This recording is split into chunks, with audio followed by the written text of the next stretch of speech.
So while this problem was not of the Queen's making, it was of the Queen's need to resolve it. So my proposition was that Gough should ask the Queen to accept his advice about the appointment of a new Governor-General, and in the event that Kerr resisted, I said to Gough I thought he should be put under police arrest. And Gough said, "Oh, God," and I said, "Found this a bit shocking." A bit shocking. Yeah, I said the only thing you'd have to be sure about Gough is, of course, Kerr is technically the commander-in-chief, that the soldiers, that is the chief of the Defence Force, do not end up in a fight with the police. In other words, you'd have to have the soldiers with you for this to happen. But then what would happen is you would then make a recommendation. The Queen could accept your recommendation. But I said, I think in all of that, you then have to go to a general election. That's what I thought. He said, thank you, you know all, for that advice. Thank you for your know all that advice. But you see, he wasn't of a mind to take the advice. He was a constitutionalist, Gough, you know. He wasn't into blood and gore, you know. He was a constitutionalist. You think there would have been blood and gore? Depends whether the army would have stuck with Kerr against the police. That's in my model. I mean, that's what I certainly would have done if I'd have been Prime Minister. Yeah. He said, "There's something about all you bastards from Sussex Street. You always want to lock someone up." He said, you know. Even if it might have been appropriate. Yeah. So, you know, the whole point of it was that after 23 years of a Conservative government, the Liberal National Party couldn't stand 18 months to 24 months of a Labor government, and the whole Fraser strategy was about pushing the unpopular Whitlam government to an election, which I think Malcolm Fraser would have won anyway later, you know, maybe a year later.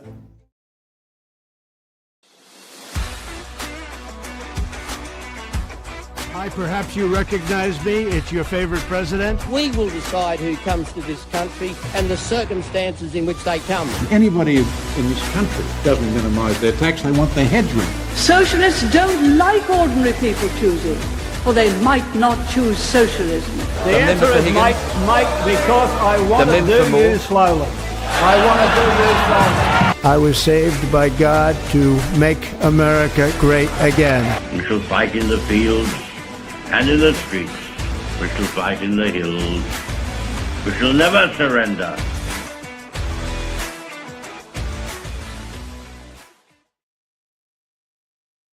G'day everyone, welcome back to another episode of Commanding the Narrative. My name is Stephen Tripp. Thank you to everyone who is watching this. If you are watching this live, we want to hear from you. Get in the chat, make some comments. This is going to be a great topic of discussion tonight. And if you are really feeling up to it, hit that link to StreamYard. We want to hear from you. It's talkback streaming, just like the John Laws show or Alan Jones or Chris Smith or something like that, where they talk to people and hear their views. Just the same here on this show. So don't be shy. Click that link to StreamYard and call in and have your say. And we'll have a great show with more listener and audience participation. But we're going to have a great topic of discussion here tonight. History is always a very, very interesting topic here on Commanding the Narrative. And we've got the best of the best on tonight, Dr. Christoper Reynolds. If you guys could see what it's like having Dr. Reynolds behind the scenes, trying to set up his camera and everything. That's almost like a podcast in itself. But that's why we're starting a little bit late tonight. But let's get into it. And the best way to kick things off is by letting you know how you can support us if you choose to. It's by heading to Buy Me a Coffee. Now, if you want to throw us a few dollars there, helps to pay for the streaming services that we use. It helps to pay for the website. And most importantly, gives me a very warm and fuzzy feeling inside. So if you want to throw us a few dollars, head to Buy Me a Coffee. It does help us out a lot. Even small contributions does help us out a lot. So if you would like to help us go along, please head to Buy Me a Coffee. And while you're at it, head to commandingthenarrative.com and keep up to date with everything that we're doing. You can hit the sign up button in the top right-hand corner to get our newsletter. Keep up to date with all the podcasts that we do. We've had some really interesting ones lately. We did Digital ID last with Rick Richardson, which was a frustrating interview for me to try and get him to answer the questions succinctly like I wanted to, but it was also very interesting as well, hearing his perspective. So check that one out if you're interested in digital ID and the rollout of digital ID. I think he had some very good perspectives that might alleviate some of the concerns people may have. Also, we had Dr. Frank Salter on talking about eugenics recently. Check that one out, another history orientated show, which was very, very interesting. And of course, the footage from Revival, ABG's event down in Adelaide, is up there. Obviously, Dr. Christoper Reynolds gave a very impactful and powerful speech down in Adelaide.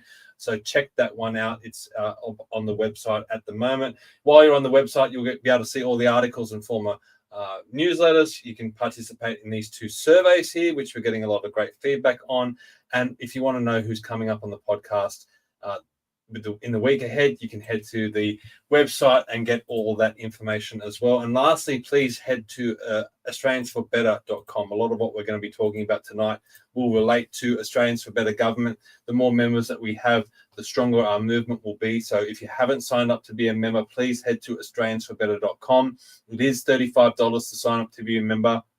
But the more members that we have, the more resources that we have, the better we are going to be able to put pressure on the politicians to adopt some of our proposals and really change our system of government for the better. Because as you'll find out tonight, there are some deficiencies with our system of government, and it goes back to federation, how our government was set up in the beginning and how things have played out. And obviously the dismissal of Gough Whitlam was a big part of that, understanding how our system is meant to work and how our system does operate. But, let's get into it.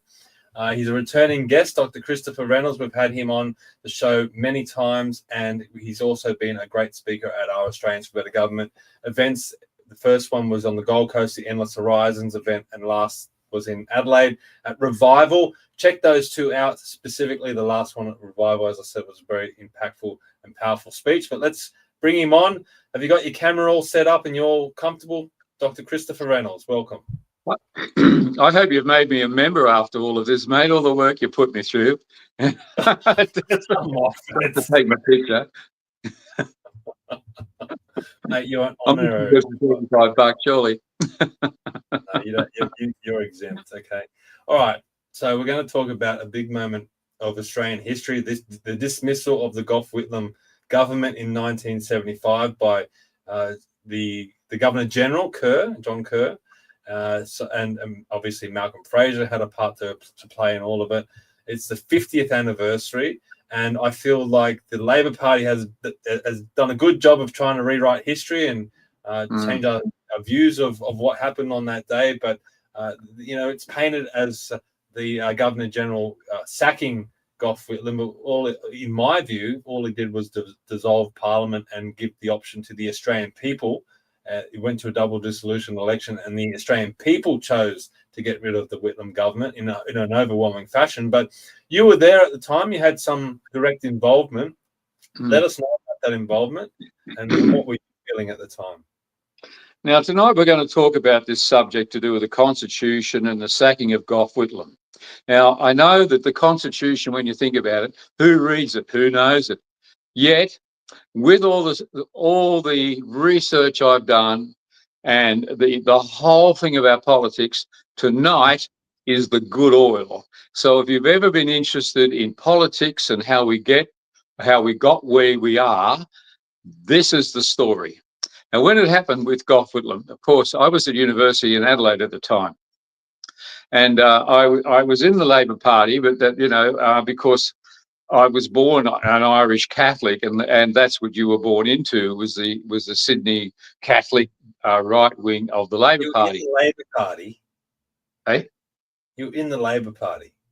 Yes. I was for also those who know, I was a member of the BLF, if you know about the BLF, which is the Builders Labourers Federation. The union was so radical, it's the only union that's ever been disbanded, and the Labor Party disbanded them. That's how bad they were.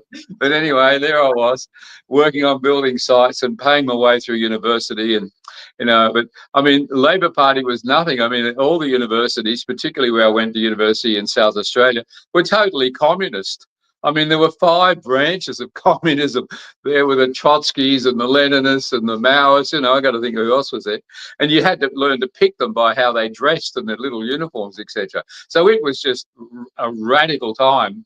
And the Vietnam War was coming to an end, must have just come to an end. So you had that incredible left-wing, anti-America, anti-government, all sorts of things were going on. So in the middle of this, and people weren't paying a lot of attention to it, but as Keating just said, the Liberals had been in power for 23 years. And these were people with money and position and interests, of course, and looked after themselves. And, the unions struggled for any voice to get a bit of a say for the working class, and that's the way it was perceived. So Whitlam got elected with the phrase, "It's time." They spent a lot of money and a lot of balloons, etc. So in came Gough. Now, as Paul also said, Gough was a lawyer and actually had been a member of the Liberal Party at one stage and decided he wasn't going to have much hope there, so he swapped parties. But he was an intelligent man, but he knew that after 23 years of just sitting there doing nothing, there was a lot that needed to be done. Well, the Libs controlled the Senate and Gough had the House. And I can't remember what the first election was about, but they had a re-election and Gough got back in. And because he got back in at that stage, he had to get what was called supply or the budget through. And like what you've just seen in the United States, where the Senate, and they need 2/3 of the Senate, not just 50%, 2/3 of the Senate to pass a budget. Well, Gough couldn't get 50% to pass the budget, which they called supply. Now, there was a convention, and convention becomes an important thing in Australian politics. There was a convention that you never stop supply because it stopped the government.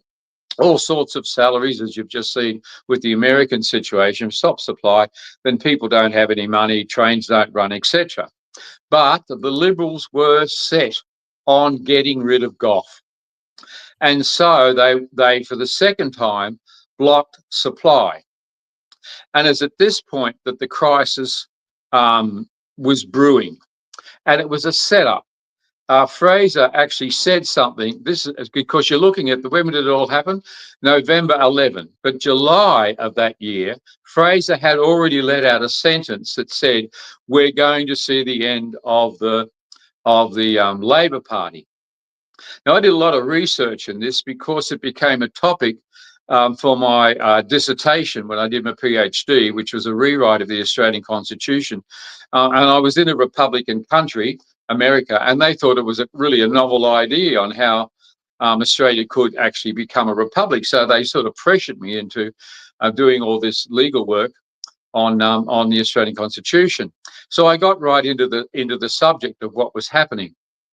Now, because Rupert Murdoch was incredibly powerful at that stage, and everyone will tell you, and maybe you'll see a documentary of his life that says nobody was going to win an election unless Murdoch said you were.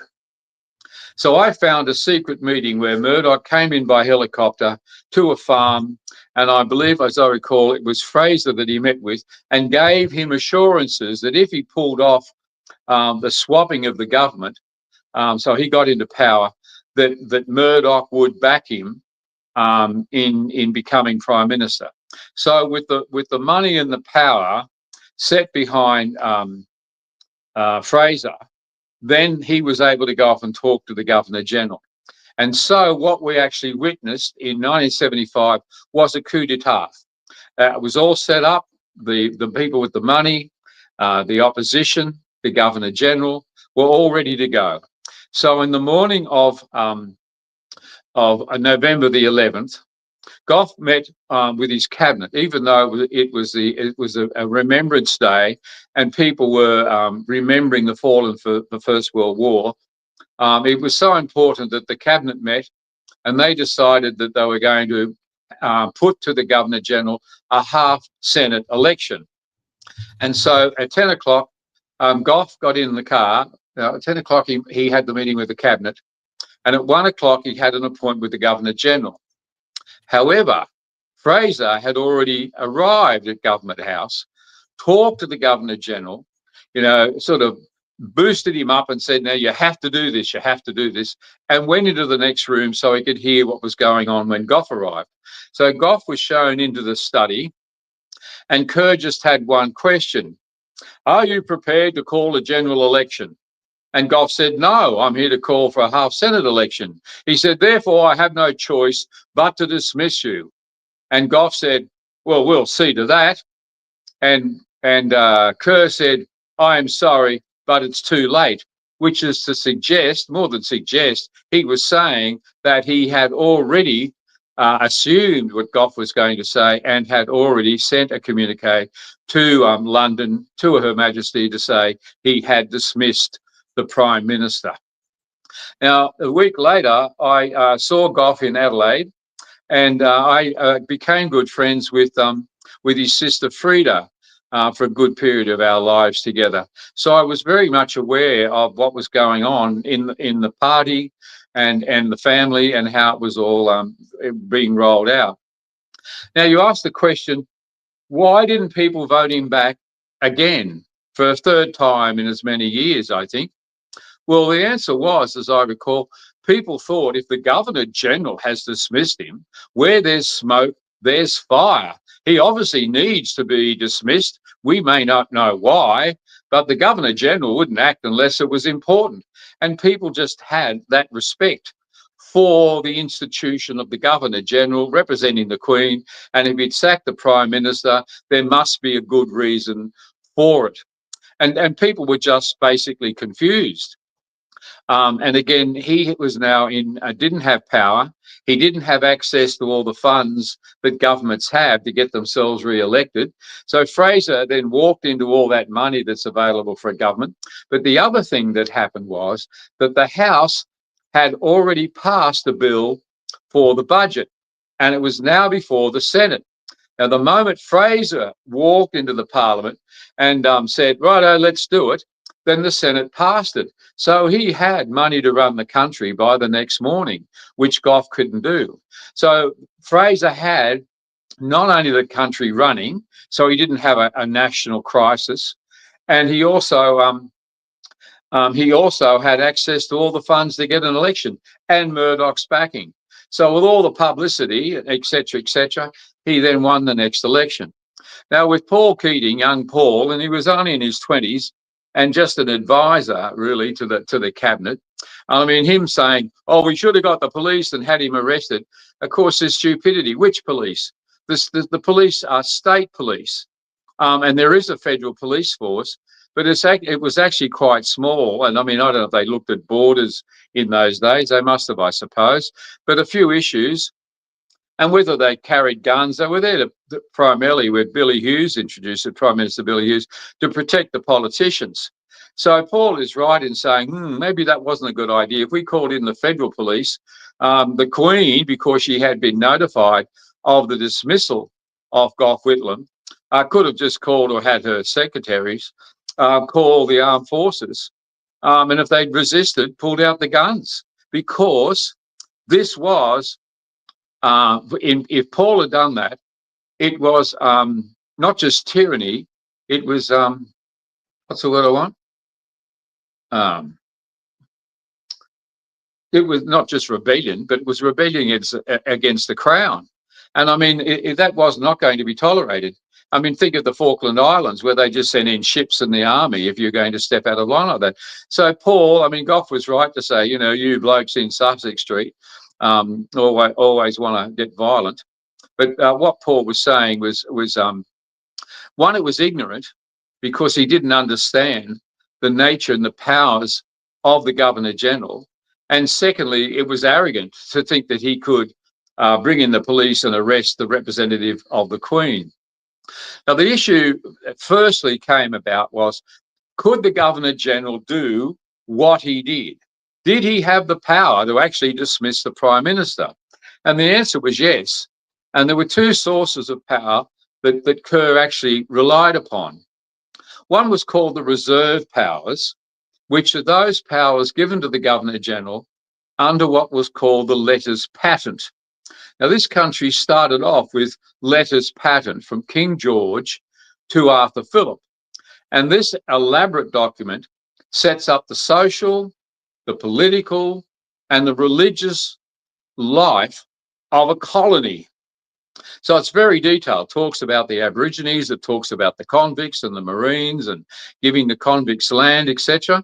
But with this business of the letters patent to John Kerr, it still had fundamental clauses that said the Governor-General represented Her Majesty, and that she had given him powers to run as her viceroy, as it were, in this country, and to be the person in charge of running her government in this country. But the other place that Kerr drew his power from was directly out of the Constitution. Allow me to read you a couple of sections. Verses is good. Of the Constitution. Let me see. It says the Governor-General may decide the times for holding the sessions of the Parliament. He is required to recommend the purpose of appropriation bills. So even when there was money bills going to the Parliament, it wasn't until the Governor-General said, well, this is the purpose of how I want the money to be spent. He has the power to dissolve both houses of Parliament under the condition there exists a deadlock in the position of the legislature. If and after the election has been attained in the Senate, blah, blah, blah, blah, he may assent or withhold assent from any law, which means, and Kerr did, he could say, I don't like that. Why are you forcing this law upon my people? And send it back to the Parliament, which hadn't happened before. The Parliament didn't know what to do, or Gough didn't know what to do, with the Governor-General saying, I'm not going to sign that bill. The executive power is exercised by the Governor-General, which includes authority over the Commonwealth administration, the power to declare war, enter into treaties, and request extraditions. He can choose and dismiss executive council members. He appoints officers to administer departments of state. And when the Senate does not pass a referendum proposal as submitted by the House of Representatives, the Governor-General can put it to the people and have it passed anyway. He can appoint and remove all other officers of the executive government, appoint and remove justices of the High Court. Further, the Constitution states that the Federal Executive Council exists only to advise the Governor-General in his decisions. So in our Constitution, it's clearly stated that the Governor-General has the executive power, that is the power to administer this country. He has the power. So what happened? Because we don't see the Governor-General running our country today. It's a few months ago, for some reason, I went down to Sydney. There was some celebration in the Parliament House. And I found myself being introduced to Peter Cosgrove. Now, I've got to get his title right. His Excellency, Sir General Peter Cosgrove. Right, lovely title. So anyway, we started to talk, and I pushed him a bit on and how did you find the job, Peter, being Governor-General? And he said to me, he said, I went overseas to America for something. I forget what it was, a funeral or something. And he said, I could not represent Australia. I couldn't open my mouth, and I was the Governor-General. And I couldn't believe that here I was, the executive officer for the country of Australia, and I wasn't allowed to speak. I said, because, mate, what's happened in our government is the Governor-General has been reduced to just Mr. Order Pen. I mean, all you did do, was just sign the documents that come in on Thursday, and you've got no power whatsoever. So the question is, if you don't ask it, I will, Steve, how do we get into this mess? And it's an interesting story, really, because Australia was part of an experiment in the process of democracy. And England was anti-democracy because, I mean, why would the House of Lords want to be handing those commoners the power to run a government, was the basic attitude. And so there was resistance to this horrible thing called democracy. Maybe it should be just those people that have land or a bit of money that could vote, are some of the issues that sort of came up. So what was happening, really, as we sort of progressed through the 19th century, what had happened in about 1840 is they passed an act to allow for elections. And it became, in New South Wales, the Legislative Council, which still exists. And there were 36 members, and half of them were elected, the other half were appointed. And it was at that stage that William Wentworth ran for the electorate of Sydney and got elected. In 1850, Britain passed the New South Wales Constitution Act, or something to that effect, which gave way for New South Wales to write a constitution. And this was the first constitution that the British Parliament had ever considered. It was really quite a novel idea, you know, have a constitution for one of the dominions. Oh, I hope they can't get themselves into trouble. So William Wentworth wrote this document and got it through the Parliament. Now, this then allowed for a bicameral form of government in New South Wales and a few other things. And the other states then, or colonies, adopted it. So this then put us on the path towards, as it were, democracy, it would seem, certainly independence. Now, it didn't take long before Earl Grey, who was the Secretary of War in the colonies, started to sort of say, can you colonies down there think about federating? Because I'm sick to death of all the letters I get from all of you whinging about all of these other domestic issues. And if you just get yourselves together, then I'd only have one lot of letters to answer to. But the problem was that the states wanted to hang on to their individual power. And you can understand why. Why would we want to talk to those South Australians, you know? So they all had slightly different times and different railway gauges and different currency even. They even printed their own money at that stage. So they weren't going to talk to the other states. And certainly they had different excise duties and trade tariffs, etc. But it all had to do eventually with them coming together over money. When I was at university and I was doing my PhD, I went and presented the proposal for what I wanted to write to a professor. And he looked it over and he said, well, this is all very nice. He said, but where's the money? And I was affronted. I mean, this is the Australian Constitution. Well, why would you suggest that there was money involved? And he said, my dear sir, he said, I don't care what country you're talking about or what political system you're going to write about. There will be money involved. So go back and look for the money. Where was the money with the Australian Constitution? Well, by the time we got to about 1891, the colonies had been heavily seeking foreign, that is British, money. And they had private and government money reached 200 million pounds. That is 34 billion American dollars, or more than 50 billion Australian dollars. That's how much money was invested in Australia.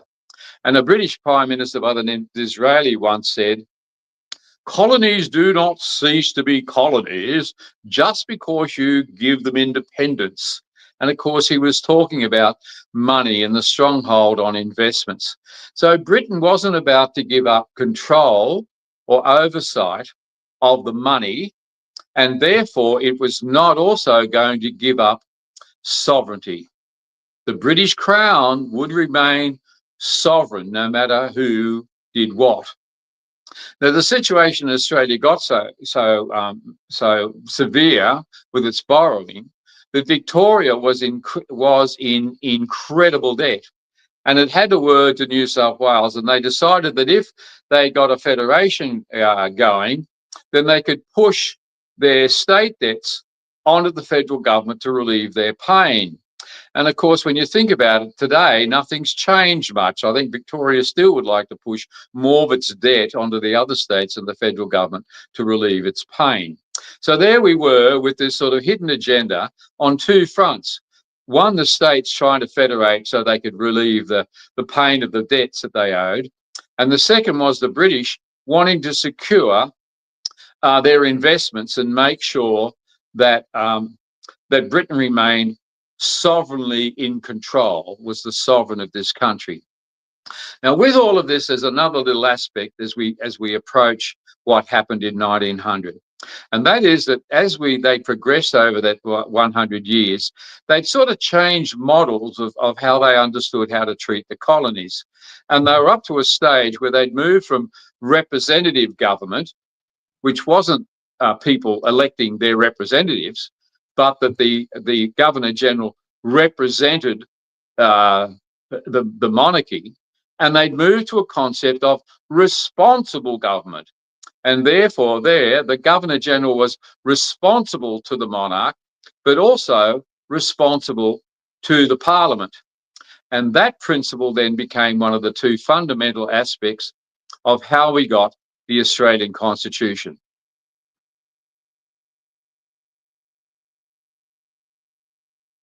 I thought I might stop so you can ask me a question about Angus Clark. I just felt like I'd wind you up and let you go because you've just done a podcast on your own. But that's good. It was always hard. There's still more to go. There's still plenty to go.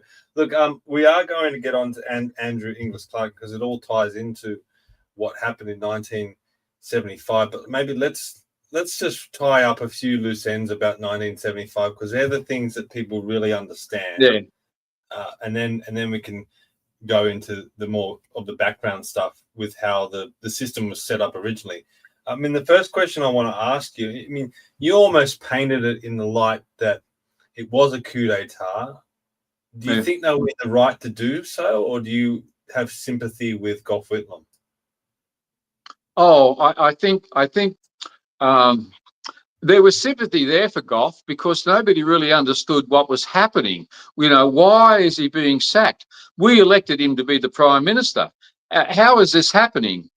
Is the Liberal Party doing this? But you see, because he'd lost the funds as the government, he didn't have the funds to be able to alert the people of what went on. And the moment, of course, he then started to play the victim, it was the wrong song to be singing, that he was the victim. Australians don't respond well. I mean, I don't know what it was, but it was just a feeling that he was the victim.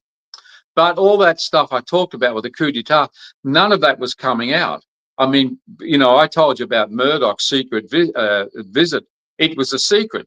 I told you about Fraser being in the other room. It was a secret. And it was all set up to take over the government. What was your opinion of Malcolm Fraser at this time? Do you think because he was the leader? Oh, arrogant. I mean, there's no doubt about the fact that he was an arrogant part of the sort of the moneyed elite of Australia. He spoke in such a way, but I mean, because he was older, wore the glasses and had that sort of sense of authority, he came over as a person that, he spoke slowly, a bit like Menzies and whatever.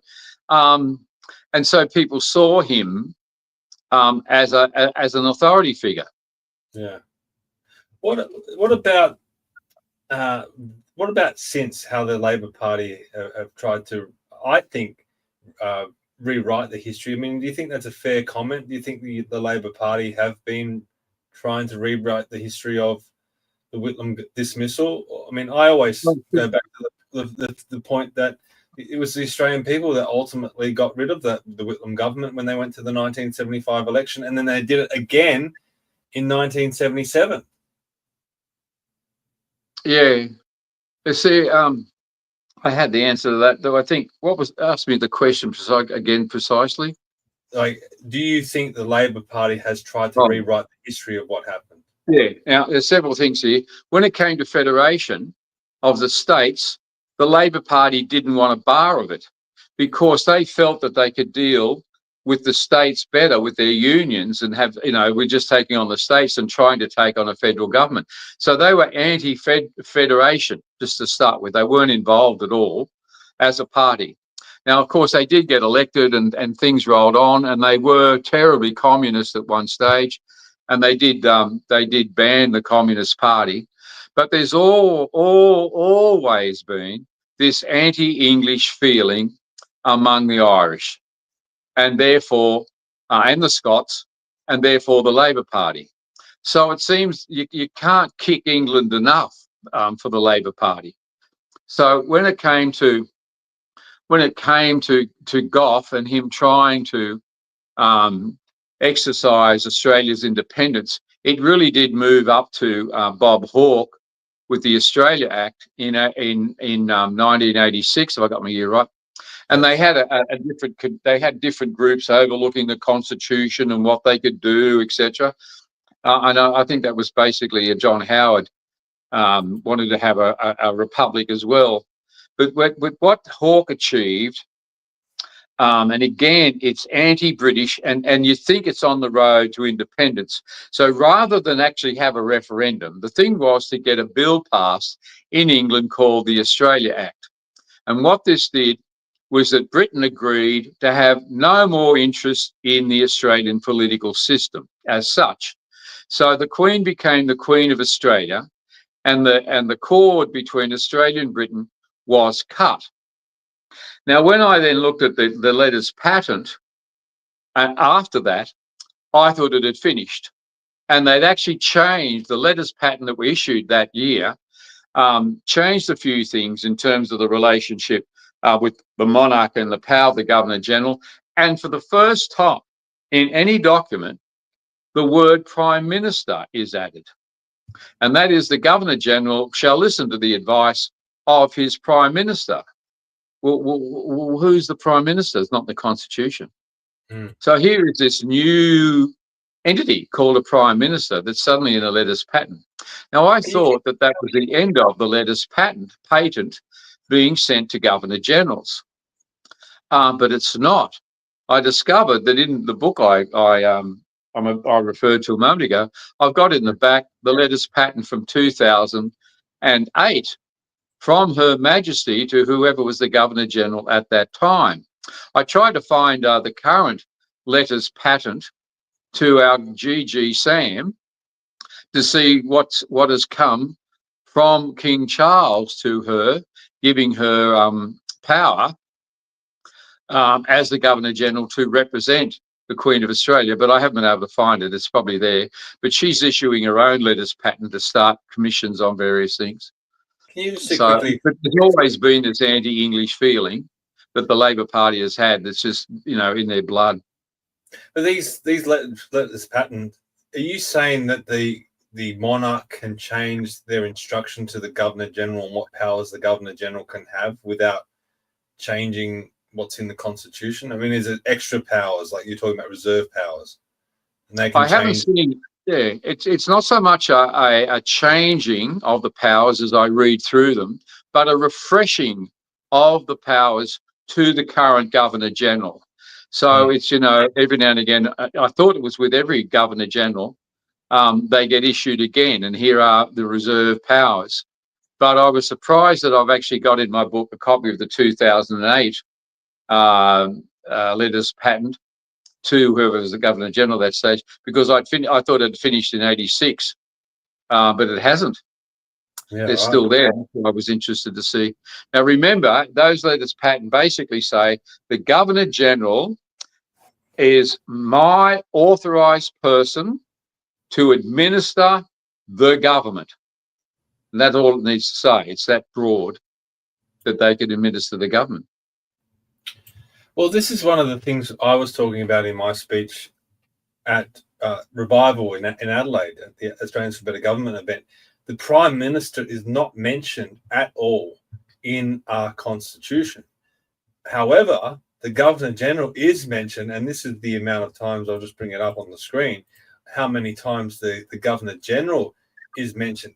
In all of these sections of the Constitution, the Governor-General is mentioned in some way. Now, that says to me that the Governor-General is meant to have a lot of the power. And we're going to be talking about that in a minute, and how the actual Constitution was structured and how it was set up, and how it was meant to work under the original draft of it. But before we get there, I want to just play this clip of Paul Keating again. This is him speaking again, and it's quite a lengthy interview. It goes for about 36 minutes, so there's a lot of content in here. But I just want to play this clip and then get your comments of what you think Keating has to say. Yeah, well, the completely reasonable indignation of the fact, not necessarily that the Governor-General did insist upon a remedy, but just that he never took his Prime Minister into confidence in telling him of his constitutional doubts. And of course, as we now know, having been advised by the Chief Justice Barwick and Justice Mason and other people, that he was getting independent advice, not from just the Prime Minister and the government. Which was inappropriate? Completely inappropriate. Yes. Yes. And then what happened? The crowd was angry, but... So what Keating is alluding to, or by saying that it was inappropriate for the Governor-General to seek advice other than the Prime Minister and the government, is basically saying the Governor-General is just a puppet of the Prime Minister and the government. But where does it say that in our Constitution? I mean, they have this view that this is the way the system is meant to operate, where the Governor-General is just a puppet. But let's explore this a bit more, because I mean, this goes back to how the Constitution was first set up. In your view, should the Governor-General just be a puppet of the Prime Minister and the government? Or is this view from people like Paul Keating and others, is that view inappropriate? It's not just a matter of a view. The Constitution, see, we'll get to Inglis Clark in a moment and how it was structured. But our Constitution, remember, it was again a whole new thing. Who else had a Constitution? Well, America did, and England had played around with Canada. But again, a federation like this, this is all so new. We had such an opportunity, but remember, what's holding it back? Money and power. So this is what holds it back. And the Governor-General, as had governors in the state, was given power to run the government. And there's a phrase there that says that the Executive Council which is under the Governor-General, can give him advice. Now, executive councils historically had nothing to do with the Parliament. And even when they wrote in clauses we're going to look at in a moment, where ministers of state had to be members of the Parliament, that did not necessarily, in the Constitution, give the ministers and this entity called the Prime Minister any power to tell the Governor-General to do squat. He could advise. And the Governor-General, as we read, could sort of say, well, that's nice advice, but I don't like this legislation. Go and rewrite it, as Kerr did, because he had the power. So what's very strange is that here are these people, Keating included, who were anti-British, anti-British sovereignty, but had stepped into this arena of convention. It's not convention for the Governor-General to act outside of the advice of his Prime Minister. Well, what was the word? Convention. Where did you get that from? Oh, in the club, the men's club, of course, we all talk about cricket and what's conventional, what you can do and you can't. Governor-General can't go off doing what he wants to do, can he? Well, have you read the Constitution? Well, it's a lovely long document, isn't it? Somebody's probably read it, and why can't we just get on with doing what we do? So you can hear the attitude, the old boy sort of thing, we're all knowing what's going on. So it's very strange for Keating to get on his high horse and say, well, it wasn't convention, it's unlawful. Well, it wasn't, mate. It wasn't, mate, unlawful. In fact, the Prime Minister and the Constitution, a statute, has no power and can be dismissed legally by the Governor-General. He's there as long as the Governor-General likes him. Right, let's get into Andrew Inglis Clark. Now, this is a figure that you've talked about in your speeches at Australians for Better Government events. There's not much known about Andrew Inglis Clark, which is interesting because you credit him as being the person that wrote the Australian Constitution, at least the first draft of it. But in my research, there doesn't seem to be very favourable recounts of Inglis Clark. This one says that Clark was very short and did not speak well. At the 1891 convention, he worked quietly, going around to the delegates to ask their views and reporting back to Griffith. That's Samuel Griffith. That's just rubbish. Yeah. He did not attend the 1987 federal convention because he was traveling in the United States. And in 1898, he became a judge in Tasmania. So that's the first one. That's the shorter one. I mean, do you have any comments on that one? Oh, well, he was traveling, so what? But I mean, where do you get off saying he was short and he was quiet and he just worked the room? I mean, where's the politics in saying something like that? The man was the Attorney General for Tasmania. If he was short and quiet, how did he get that job? And he went off to defend Tasmania in Britain for something that was Tasmania being sued for, stopped into America and, yes, arrived in time for the 1891 convention. And there were all the premiers all there, as I've said before, getting ready, settling in for a week to talk about a constitution. They knew why they were there, and that was to try and get something together that they could push their debts onto. And that was the sort of extent of it. None of them had any experience in constitutions or what should go into it. Absolutely none, because there wasn't any. So Inglis dropped this document. And today I'm very pleased to say that I've actually found it. I've got a copy of his original draft.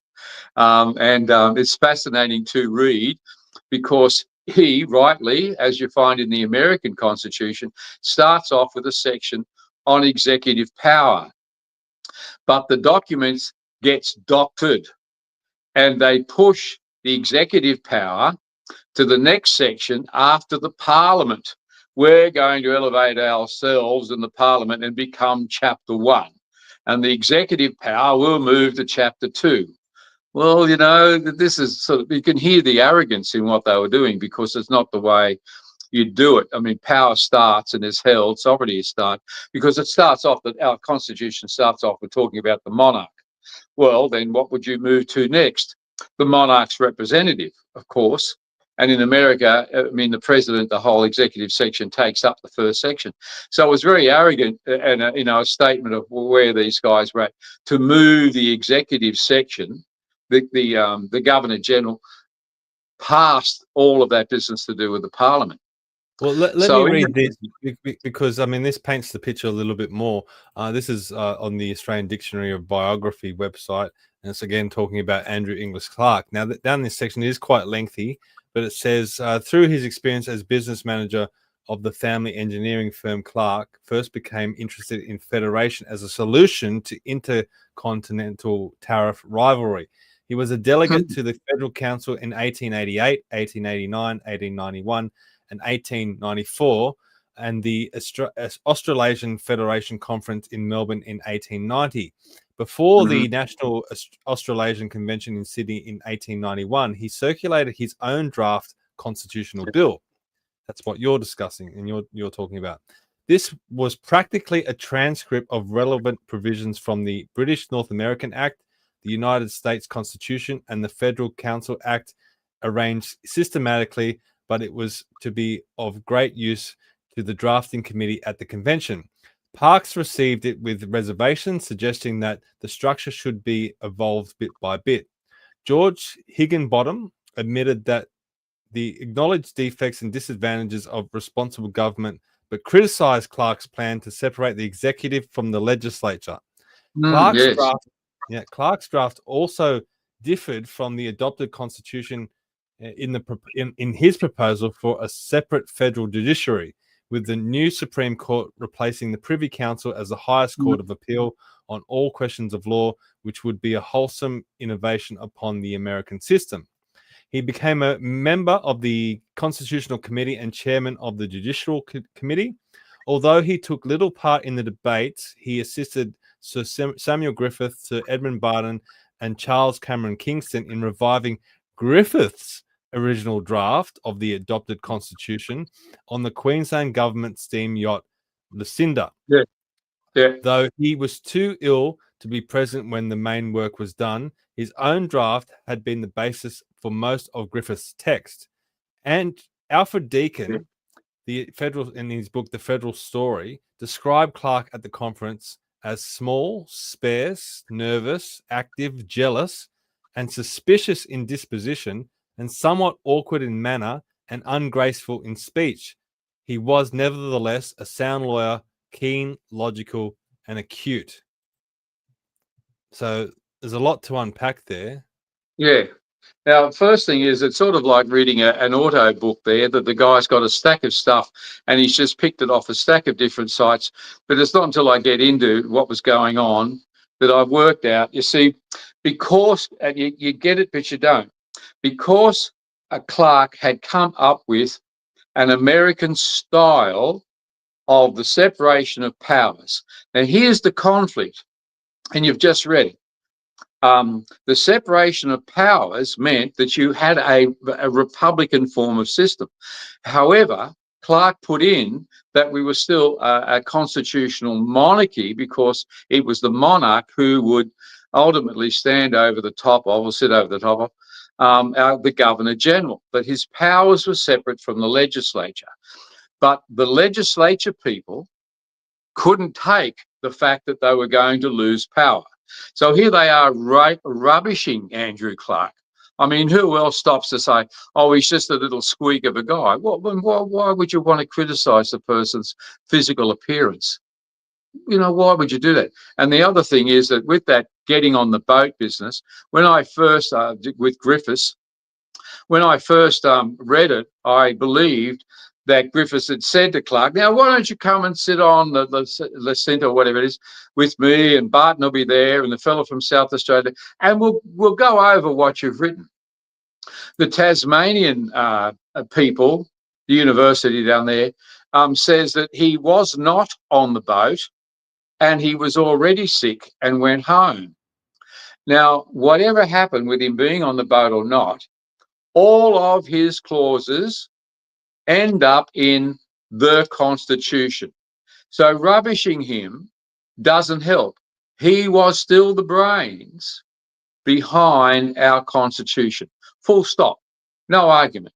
And what actually happens is that you get these people that want power in the legislature, such as Barton and Griffiths, who then want to try and doctor what he had written. And so what I discovered in looking at Clark's document today is that when we get to our Constitution and the sections about the Governor-General and how he is to appoint executive officers, and he's to appoint people to work for bureaucrats, and he's to appoint ministers of state to run the departments. Our Constitution, oh, you got it all up there, good. It says that every minister of state should be a member of the legislature. So here was the sleight of hand, that if you put that in, then it neutralizes the executive office. And they can waffle on anything they like, but as long as all the ministers work for the team, then the Governor-General and advice will change. We mean, it says advice, but we mean a command, demand, that the Governor-General will be told what to do, which is not what the document says, but that's convention. And you heard Paul Keating say, you know, he should have done what he was told. Well, where'd you get that from? Oh, it's convention. Yeah. Well, bugger that. What's in our document? It's not what was written. So I discovered today that the whole of numbers 64, 65, and 66 and 67 in our Constitution have been added as afterthoughts on top of Inglis Clark's document. And that is that it's the main bit is to say that all the ministers of state are going to be or should be members of the legislature. So here you get this whole concept of the responsible government, that the Governor-General is going to be responsible to the legislature. What happened to the legislature being responsible to the Governor-General, which is the way the Constitution is written, except for those 4 clauses that are not in Inglis Clark's original document. So yes, when you go and do a search on Google over this, you find Barton, who was the Premier of New South Wales, and Griffiths, who was the Premier of Queensland, getting on the side and seeing what they could do and how they're going to doctor it to try and limit the power of the executive office. And it would seem even the power of the Queen. You know, I mean, she was there. That was her country, and it says so. You know, our country, our Commonwealth of Australia, she says. So these fellas were there, and you'd think they were in the Labor Party by the way they actually then put the power back with the legislature. You see, so that's the only section that does that. Let me just explain it in a more layman type of way. Go on, so, you have a go. Yeah, I'm gonna have a crack. Right. So basically, Inglis Clark comes up with the first draft of the Constitution in 1981, which more resembled the American system, where you have the 3 branches of the government completely separate from each other. Yeah. Now, I've got to interrupt and say it's at this point that you've got a clash of political philosophy. One is the American system of the separation of powers, which goes back to the Greek model of democracy. Okay, and this has come through. The other thing that's going clash in the night in the Parliament there is this thing about responsible government. So this is a British invention that the Governor-General or the monarch has to be responsible to the legislature, which of course is clashing. You've got 2 different theories, political theories of political behaviour. So that's how you need to understand that that's what this fight's about. Yeah. Okay. Well, let me read this first before I get on with my explanation. This is from the Parliament of Australia website, and this is I guess an essay about the origins of responsible government. Now, it's talking about the 3 types of systems. Now, the first one is those with a rigid separation of the executive, legislative, and judicial powers, as in the United States, where the president is in no way responsible to the Congress, though the Congress can remove the president by impeachment for and conviction of treason, bribery, and other crimes and misdemeanors. The second system is those which have responsible government, whereby the executive ministry depends on the support of the lower house of the legislature.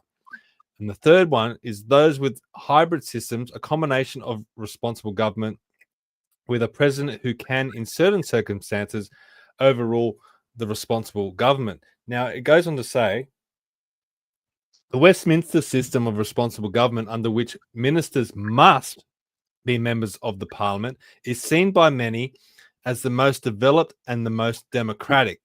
Not all countries with responsible government require ministers to be members of Parliament. The Netherlands, Switzerland, Luxembourg have responsible government, but their constitutions bar ministers from being members of Parliament. So this is where this is the core of it, right? The 2 opposing systems.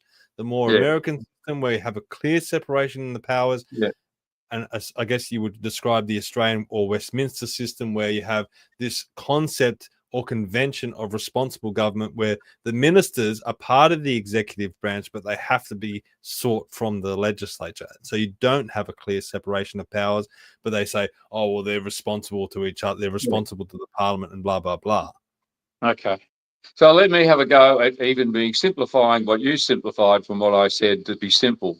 And that is, there used to be a show on television where you had these 2 guys after the week's politics were a couple of comedians, and they would sort of talk. One would present what would happen, and the other one would ask him questions.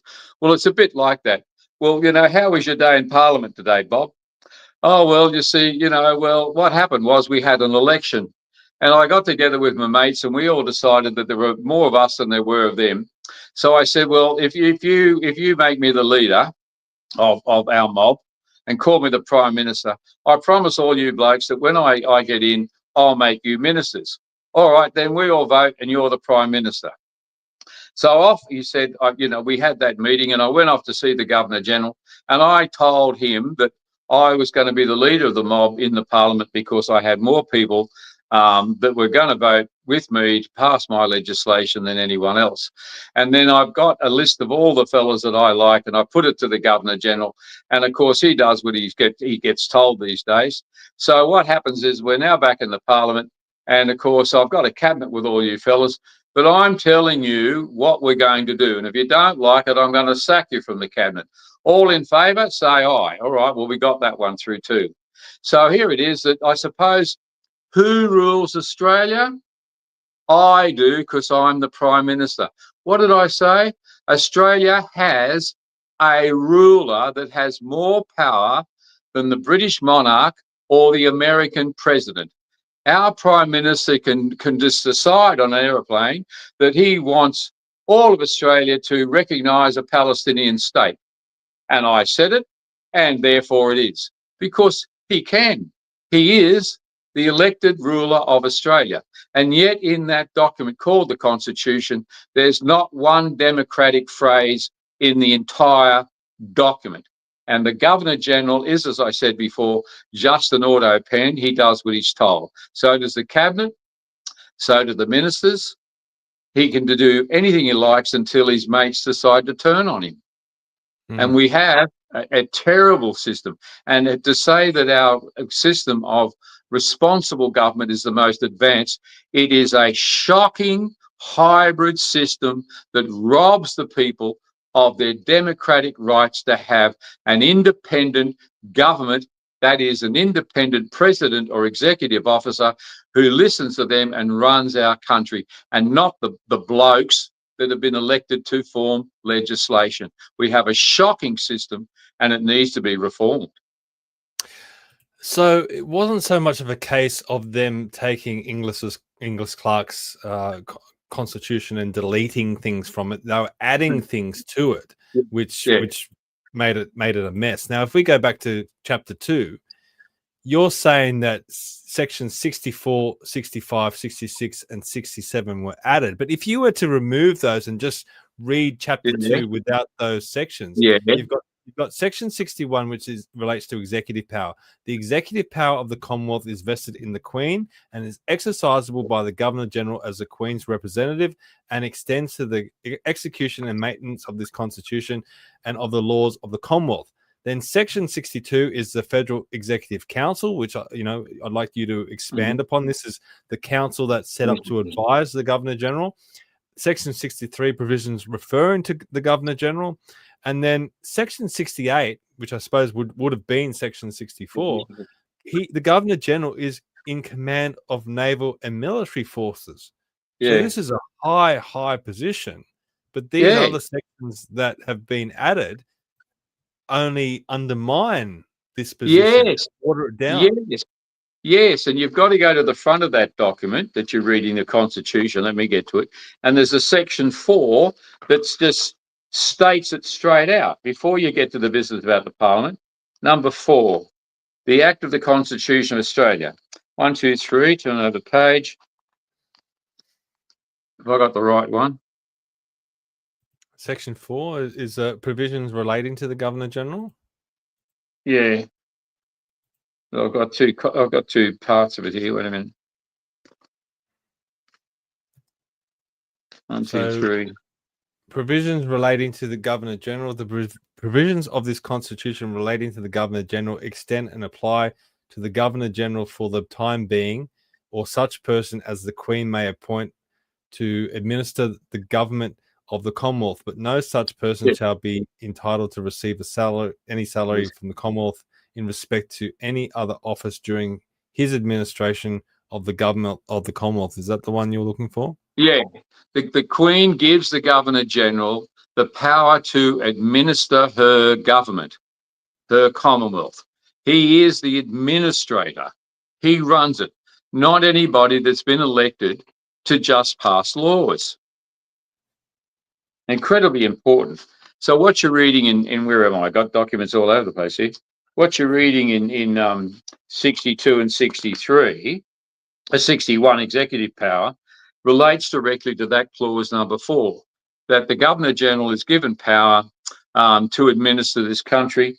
And again, the executive power of the Commonwealth is vested in the Queen and is exercisable by the Governor-General as the Queen's representative, not responsible representative, which is the Viceroy thing, and extends to the execution and the maintenance of the Constitution and other laws. And then the next one is Executive Council to advise the Governor-General. So it's clear that statute-wise, it doesn't say Prime Minister's got the power to run the country. It doesn't say the Cabinet. It doesn't say the Legislature. None of them have the power to do money bills, to spend money bills, to employ anybody or sack anybody. Just like the American Parliament, they pass laws, and then what do they do next week? Pass more laws. Now, our big problem, apart from this going over the statute business, is the fact that we elect people, lovely people, people who can stand on corners, and I suppose they still hold babies or whatever they do, and they get themselves elected. And when they get to Parliament, well, we've got some jobs going here, you know, Mary and Bob. Have you got any talent? Do you know anything about the economy, fiscal policy?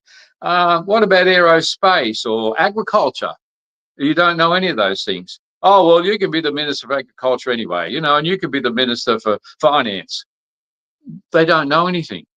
And so, because the Prime Minister has appointed his mates rather than the executive officer, the President, appointing people that actually have skill in those areas, we have a bunch of mugs, is the only word that you can use while eating on the bar to describe the people that are our ministers. So who then really is running the country?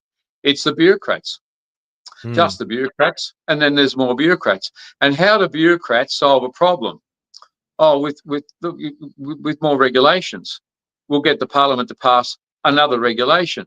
And so that is why the Parliament just continues to reform the regulations that they did last year and the year before, constantly solving problems with more regulations because they're all dreamed up by bureaucrats. And we don't have any political philosophers able to work out what's going on and how to take control of them. So our country's run by bureaucrats, despite what the Governor-General wants to have his powers, or in the Parliament, the Prime Minister's still relying upon the bureaucrats to tell him what to do. This is the Museum of Democracy, Australian Democracy. This is Old Parliament House. I mean, this is where they have a lot of this stuff. This is their website, and it's talking about Inglis Clark again. It says the first draft of the Australian Constitution is usually attributed to Sir Samuel Griffith, although some argue that Griffith rewrote Andrew Inglis Clark's version. So there's a real muddying of the waters as to whether Andrew Clark even had a role. And when these people are actually talking about Inglis Clark, they you know, paint him as this feeble sort of character. I mean, yeah. Now, I'll say it again. I got a copy of his first draft today. I downloaded it, and I can sit and compare our document with his and see all the clauses that are his, of the 98 clauses or something that went into the Australian Constitution. 86 are pure Clark. And anyone that says anything else needs to go back and do their blasted research and at least read the documents before they open their mouths and gas on. Griffiths did not write the Constitution. But let's unpack this a little bit more. So you've got Barton, who goes on to be the first Prime Minister. Yeah. And Samuel Griffith, who goes on to be the first High Court judge. Yeah. They're the ones pushing all of this. So you're talking about coup d'etats and whatever. It seems like our whole country, and it doesn't stop. I mean, they still have these deals in the bar and the lunchroom in Parliament today. When I talked to Malcolm, what's Malcolm's last name? The One Nation guy. Malcolm Roberts. Malcolm Roberts. He says the Labor Party. He said the Liberal Party are corrupt. and the Labor Party are corrupt plus plus. He said the deals that they do, and they're always there trying to do things and work around, etc., etc. But it doesn't stop. That's politics, is working out deals. And this is where Barton and Griffiths, I mean, people knew that they were mucking around, and that's why it's even in the documents today. But there is no doubt that these two guys, whether it was on a boat or just leaning against the bar, one of them said, well, if we fix this so that the power goes back to the legislature, we'll both be happy. The government, the British government, and are going to be really happy because we can protect their interests. You know, have another beer there, Bob, and you can be the Chief Justice, and I'll be the Prime Minister. But there was a deal done. Do you think, I mean, you just raised something there. Do you think that they were getting pressure from the British to ensure that Australia did not move to an American system and remained a Westminster system?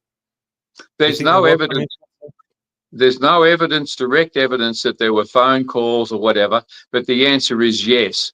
Whether they knew just by osmosis that yes, because the issue is sovereignty. And sovereignty must, in convention, stay with the Queen. We must have the same. But remember that Australia is terribly British loyalist at this point. It's not anti-British. And I mean, the crowds that turned out for the celebration of Federation, everybody was out in the park somewhere. We were a British colony. We were British cities. This was Britain offshore, and that's just the way it was. So yes, they weren't about to, and there wasn't any feeling to create a republic. There wasn't any anti-British feeling. So sovereignty, as Disraeli said, colonies colonies don't. What is it? Colonies don't cease to be colonies just because you give them independence. And so the protection of all that investment was there. And had to be protected, as well as the system of government they all respected. And so there just wasn't a Republican feeling. And so they dared to call Inglis Clark a communist. Well, that doesn't sound like American Republican, does it? So anything that they could to try and force him out. But they still used 100% of his document in the Constitution. Now, we federated in 1901. Andrew Inglis Clark dies in 1907, but you would think if they've taken his baby, this document that he's written, and he was a firm, he was a Republican in a lot of ways. Is there any evidence of pushback from Andrew Inglis Clark? Did he speak out against what they did? Did he go along with it? I mean, do you have any evidence of that? Well, you see, I mean, if you've got 98 clauses in the Constitution and 86 were his, he's had a pretty good punch at it. And I mean, with this business that we just talked about, where they've now refined or defined the powers of the executive as responsible to the legislature, what could he have done if the premiers from the other states are all saying this is what we want? Then what was he going to do? I mean, who's going to write up anything that he wrote? Now, I've actually, I haven't had a chance to read it yet, but I've actually also downloaded some other things that Inglis Clark wrote after 1901. So he actually analyses the Constitution, and it was incredibly well done, and it's been referred to several times by the Supreme Court in what he says about how a parliament should run. So he wasn't a fool in any sense, and just saying he was a quiet little mousy sort of a guy. Well, you know, what would you say about John Howard? You know, he's a quiet mousy sort of a little guy, I suppose. And certainly if you wanted to run Paul Keating down, it wouldn't be hard. You know, I mean, you don't. And I mean, you know, what about Bob Hawke and his philandering and his drinking, etc.? You know, I mean, you know, do we judge people by his height? You can see that there is this anti-Republican feeling. It just goes to show these people were politicians back then, just as they are politicians now, and they go back to being politicians, and they rest upon what they know. Yeah. And what they know is personal attacks and the Westminster system and these supposed conventions. Yeah. I mean, if these were so great, then put them in the Constitution. I mean, if the Westminster system was so great, put it in the Constitution. If you do want the role of a prime minister, put it in the Constitution. If you want to be serious about being a country, have a serious Constitution. Yeah. So that's right. This Constitution is not the Westminster system, because there's no mention of a prime minister, a cabinet, a party, and it doesn't say in the Constitution that the Governor-General should behave himself and do what the Prime Minister says. Paul Keating and Convention, he should do what the Prime Minister says. Where'd you get that idea? Inglis Clark does say something very interesting in his writing, I think, a lot of things, but one of them is that he was reflecting what Jefferson wrote in his famous works when they were doing the American Constitution. If I may read first Jefferson's little comment about constitutions.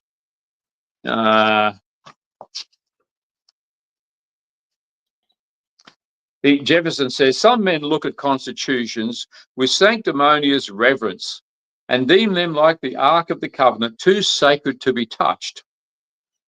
They ascribe to the men of the preceding age a wisdom more than human, and suppose that they did to be beyond amendment. Laws and institutions must go hand in hand with the progress of the human mind. We might as well require a man to wear the coat that fitted him as a boy as civilized society to remain ever under the regime of their ancestors. Now, Inglis Clark says something very similar. He realizes he's at a turning point in time, and he says we are at a point where we should not just do what we have done before, but have an opportunity to do something that suits the future of our new nation. We are still at that point, and with 43, at least 43% of the people of this country have said that they don't like our system of government and its lack of democracy. And they're right.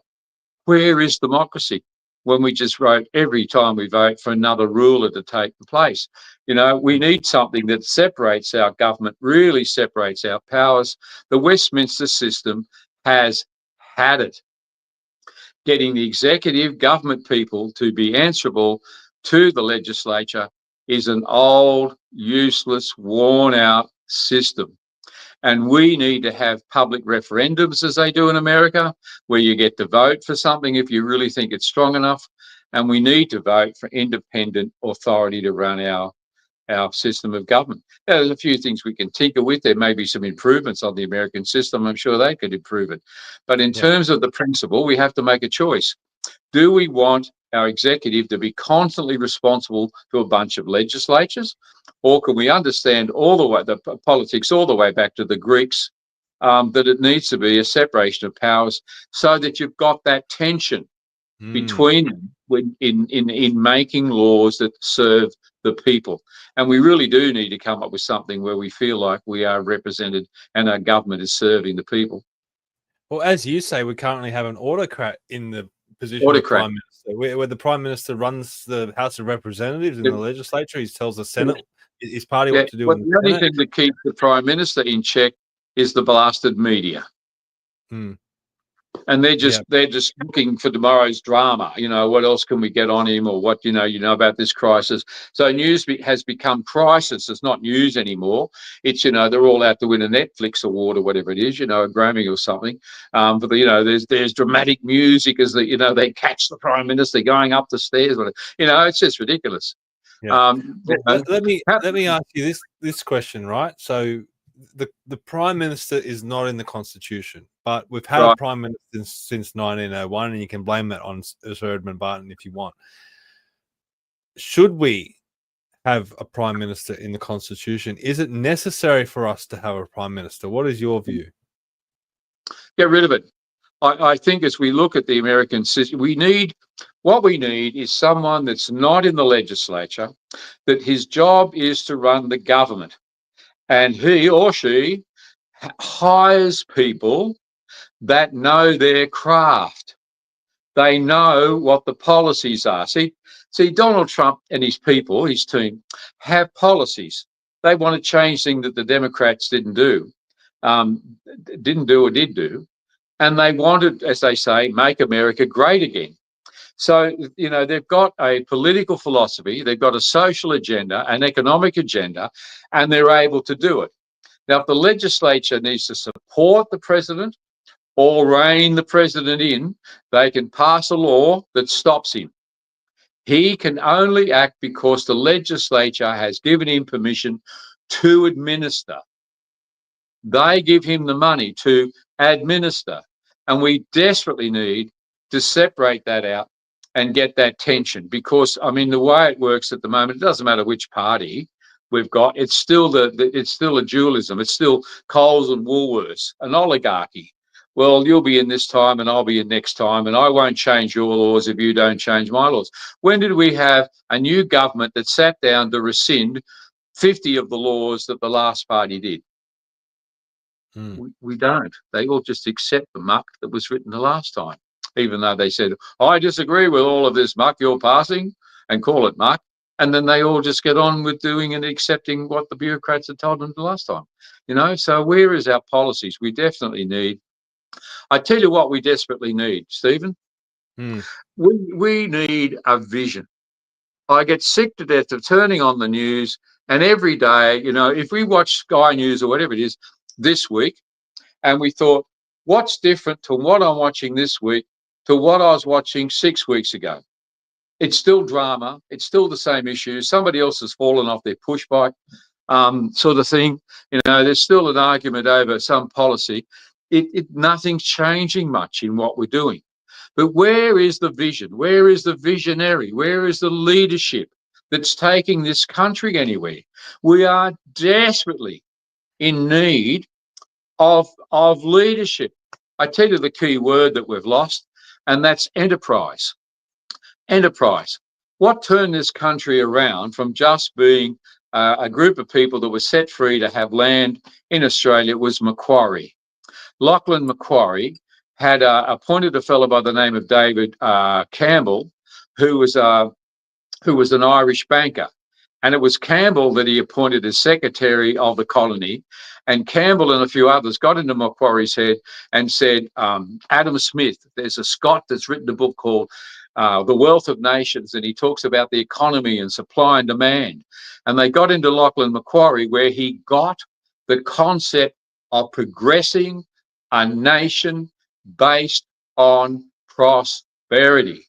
And we today have lost the essence of enterprise. If you're in business in Australia, you have already considered or are still considering how you get out of the country, because the taxes, the regulations are so bad, you can't do business here. And you certainly wouldn't invent something, because where's it going? We have lost the vision of enterprise. And we have a very concerning situation where the Prime Minister is acting like an autocrat and does have an incredible amount of power. I mean, we saw that with Scott Morrison when he was Prime Minister during you know, the COVID period. I mean, I had this slide up in my speech in Adelaide. During COVID, he appointed himself the Minister of Health, Finance, Treasury, Home Affairs, Industry, Science, Energy and Resources, and he was considering appointing himself Minister for Agriculture, Water and the Environment. What was stopping him from appointing himself to all the ministries of government and just running government and the executive branch exactly how he wanted it to be? And what's in place now to stop this from happening in the future? I know the Albanese government passed legislation to ensure that these appointments are made public, but that's not stopping the ability to be able to do it. So we've got big concerns about the system that we have. I told you, to be a minister, you don't have to know what you're doing. He proves it. He can be the minister of a dozen things and doesn't know anything about any of them. I mean, but there you go. You couldn't possibly seriously be running a department and leading people in that department and take on two of them. I mean, how do you sleep even doing one? There is so much to do. I mean, when I was working in the World Trade Center, I was doing 90-hour weeks.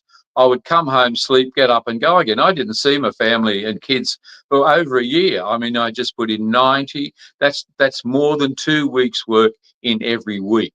And if you're going to be the minister in charge of one of those departments, at least 80 hours. You're not going home before 9. You're right on the job and you know your business. Our ministers don't. I can assure you. You couldn't possibly know what you're doing and have a dozen portfolios. Yeah.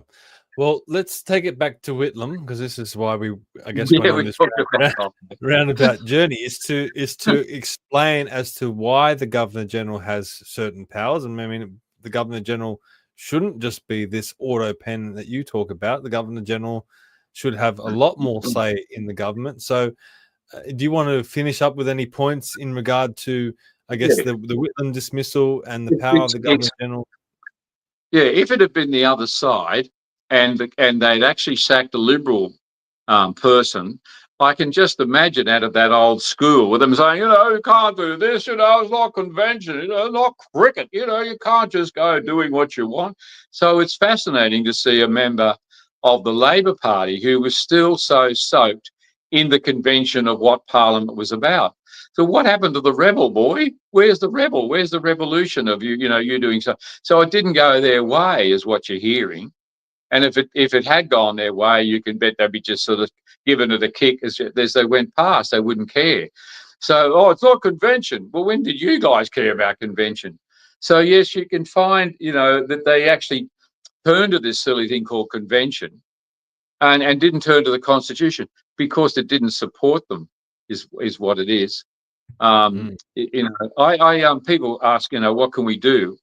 And it would take a while. I can see that they've had a number of sort of committees and convention sort of groups get together to discuss how we could become a republic or how to fix the government.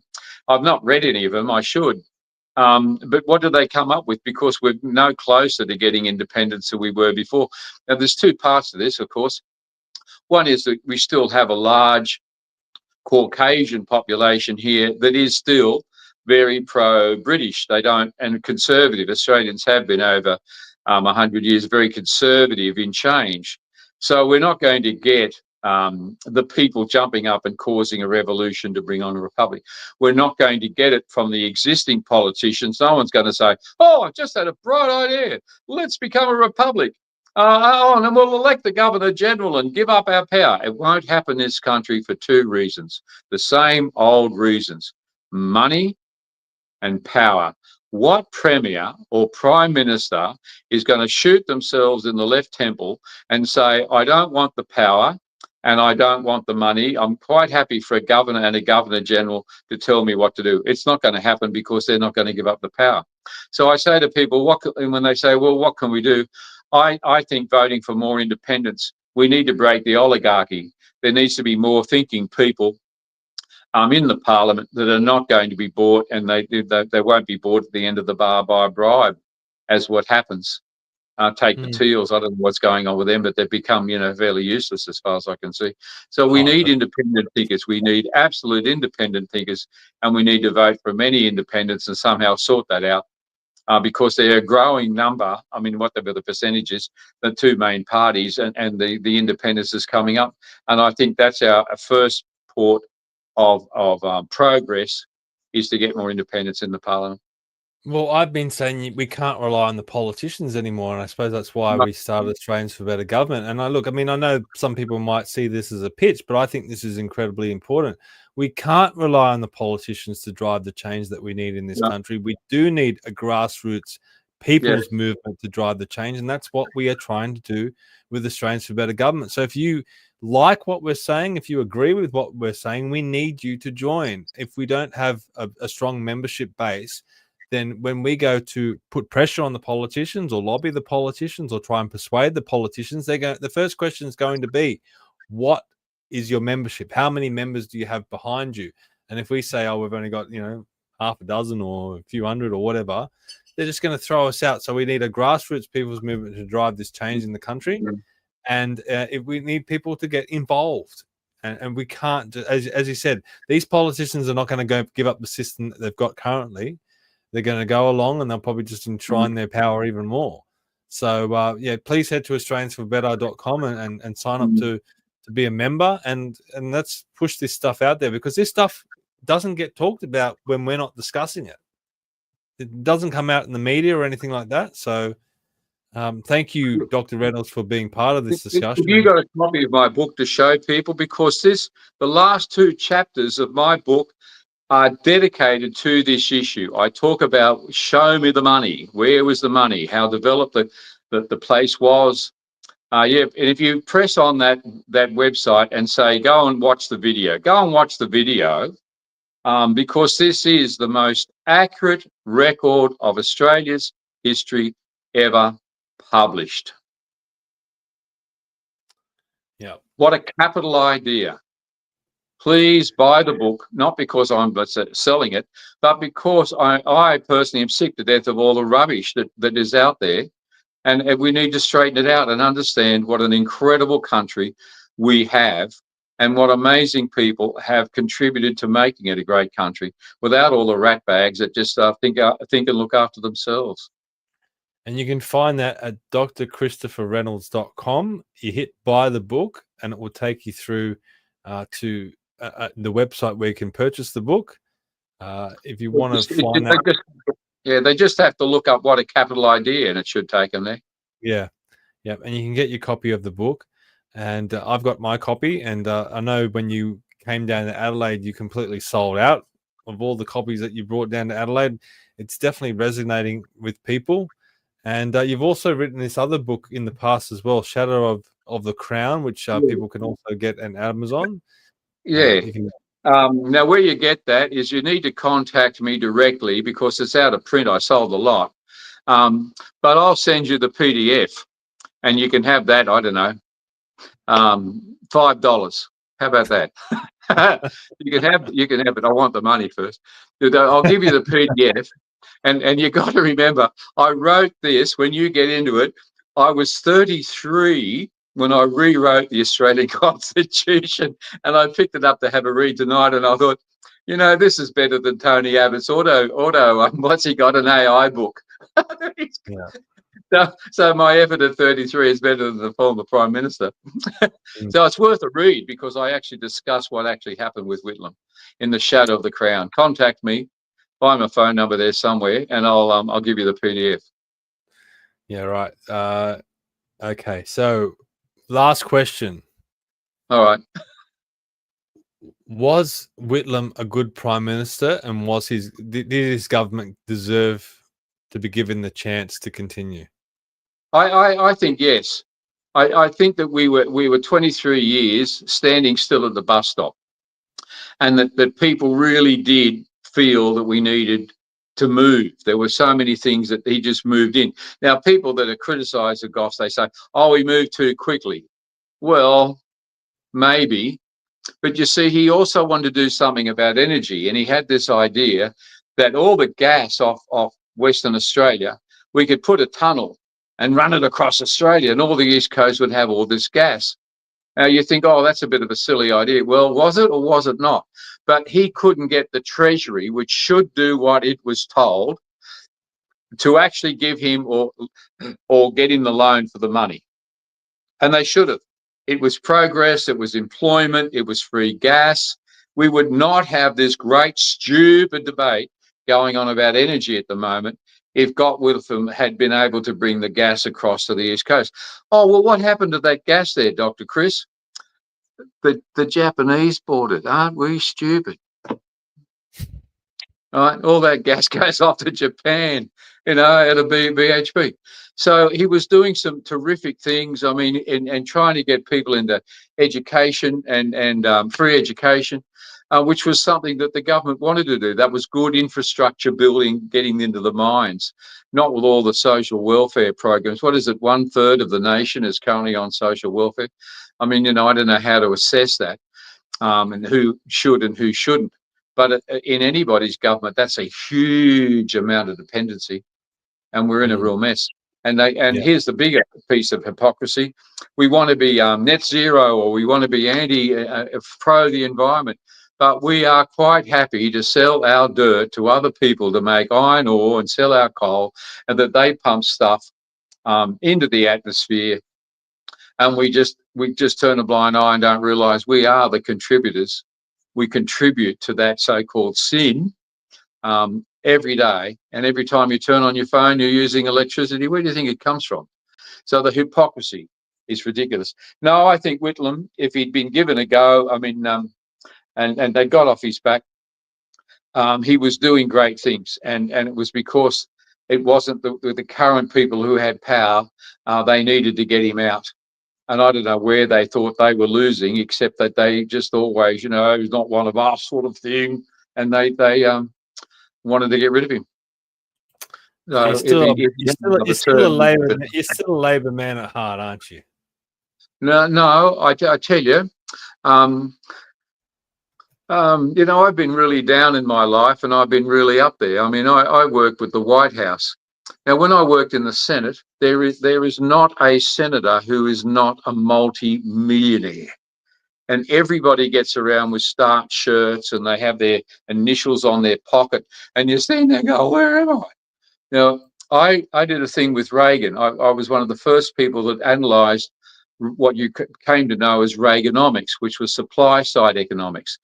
And it's worth a read. I've still got the paper, because it turns the whole thing of what we call fiscal policy on its head. And we are so trapped, doesn't matter which party's in, and following the same old bad game about fiscal policy and how we spend. But I learned a lot. There was a big game, a nuclear game, big warheads and money and whatever else. And I realised, well, Karl Marx had something to say when he said it's the value. He talked about the value of labour and its contribution to progress. And the communists picked it up and wanted to say the world would be a better place when the proletariat rules and all the bourgeois are put under our feet. Well, then you're not going to have a job, are you? So if you don't have enterprise, free enterprise, and you don't have progress and industry, then you don't have any factories or whatever for people to work in. So people are going to starve, the economies go down if you do not have enterprise. And that's why we have such dependence in Australia. So now I move to a position of understanding that you've got to be pro-business in order to be pro-national growth. And I think the Labor Party as such is an anachronism. It was good needed in the 19th century, needed halfway through the 20th century. But it's only 15%, is it? 15% of people are in unions today, maybe even less. So they don't represent the country anymore. It's not that they're workers. I mean, the blasted tradesmen that come up my driveway earn more than I did as a university professor. I mean, where's the labour? They're not poor as such, and there's such a variety. I know it's not. I'm not a Labor Party person. These days, I'm not a Liberal Party person. I've still got some Catholicism. I still am a Catholic and certainly a Christian. And I really personally cannot come at parties that want to support the murdering of babies. I can't do that. And I can't support people getting into our schools that want to harvest children to suit their own sexual desires either. I cannot, in all good conscience, support these sort of programs. And there's probably a lot of other things in terms of benevolence that either party gets into that I can't support out of just conscience. We need to do something. I tell you who was a good politician, and that was Bob Hawke. He had a Christian background, despite, again, the criticisms, and he cared about this country. And it didn't matter what party he was in, he cared about, and he was one of us. He was an Australian. And I often feel that the parties, I don't know what planet they're coming in from, but I don't feel an affinity with lots of things that they do. More independence in the parliament, I think, mate. Yeah. All right. Well, that was a fascinating discussion. Who would have thought that you could link Gough Whitlam and his dismissal to Andrew Inglis Clark? But you did, and I think it was a very important discussion. I mean, a lot of these things in our history are viewed in a vacuum. Yeah. They're in an isolated environment, and you really need to give the backstory about what happened previously to be able to understand what took place. And and how things progress. So, mate, you're someone that I do value highly, and you know it's so good that we can have you as a resource to discuss these issues and to discuss our history, because I think it's incredibly important. And I just wish more people knew about this stuff when we can get this information out there better. So thanks for coming on tonight, mate. Yeah, I think if you're going to do politics, listening to this tape and understanding the conflict that has been there and is still there in our system and our parliament, if you don't have a grip of the sort of things and the two different paradigms that are in conflict in our country, then you don't understand what's going on and between who runs our country and where we could or should go. Yeah. So tonight we discussed some of the good oil, as we say. Yeah, that's right. No, it was a great discussion. Thanks for coming on, mate. And thank you everyone for watching. We do rely on the audience to get these podcasts out there. So please share it around. Please share it to whoever you can, and like and subscribe and comment and all that sort of stuff. It does help with the analytics. We are picking up steam on social media, but these long form podcasts, we really rely on everyone to get them out there. But thank you everyone for watching, and we'll see you all next time. Bye-bye. Yeah. Cash or card?